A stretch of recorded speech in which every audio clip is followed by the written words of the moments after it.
In today's video, I want to talk about Atomic Habits by James Clear.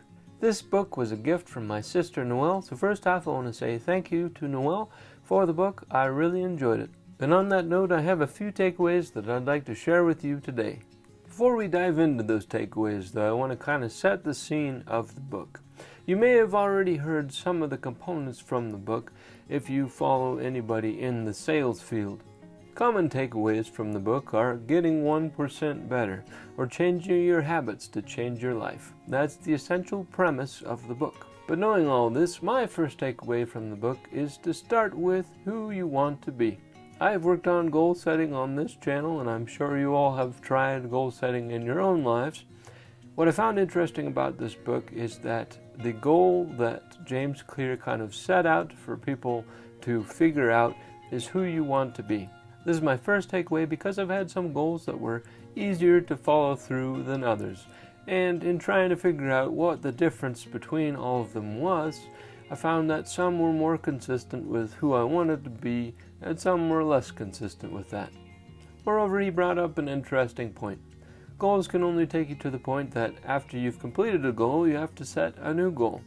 And if you figure out and set before yourself some idea of who you want to be, that goal doesn't have an end, but it does have something that you can continually work for. I found this interesting because it's another take on the whole idea of trying to become or do what you want to do in this life, and another perspective on how you might get there. My second takeaway from the book is in order to develop a good habit, you have to make it attractive and easy to do. And in order to break a bad habit, you have to make it difficult to do and unattractive. A practical example of this is, suppose that your life goal is that you hope to be a person who is fit, or you hope to be a person who is in shape. If you want to be in good shape, you have to make the habits of eating healthy and having daily exercise easy to do, easy to get going and to keep going over a long period of time. And you have to make the habits of watching a lot of television or eating a lot of unhealthy foods hard for you and unattractive. So an easy example of this is if you have a lot of healthy food around your house, it'll be easier to eat healthy on a daily basis than if you're surrounded by a lot of chips and sugary drinks. Or if you're in a career like sales and making the phone calls is a difficult thing, you want to make that as easy to do as possible and as attractive as an outcome as you can make it, and make the alternative as unattractive and as hard as you can. That might look like breaking something down into something so small you might even call it atomic. An easy way to do this is what James Clear describes as the 2-minute rule. Say that it takes 2 minutes to put on your shoes and walk out the door if you're on the goal of getting in shape. Once you're there, you might as well continue with your goal.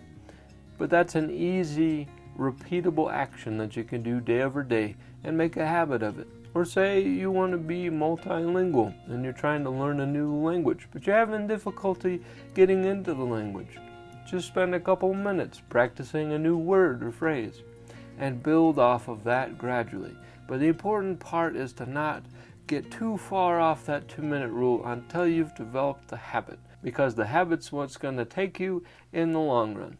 The reason why James Clear says change your habits, change your life, is that the idea that anyone, no matter what their willpower or level of ability, can do more than they did yesterday simply by changing their habits at a small, very atomic level. Even doing something that seems minuscule, if it's done regularly and develops a habit, will help you become who you want to be.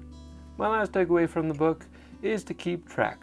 Tracking can help bring hope to the whole situation, help you know that you actually are making progress when you can look back at all that you've done so far.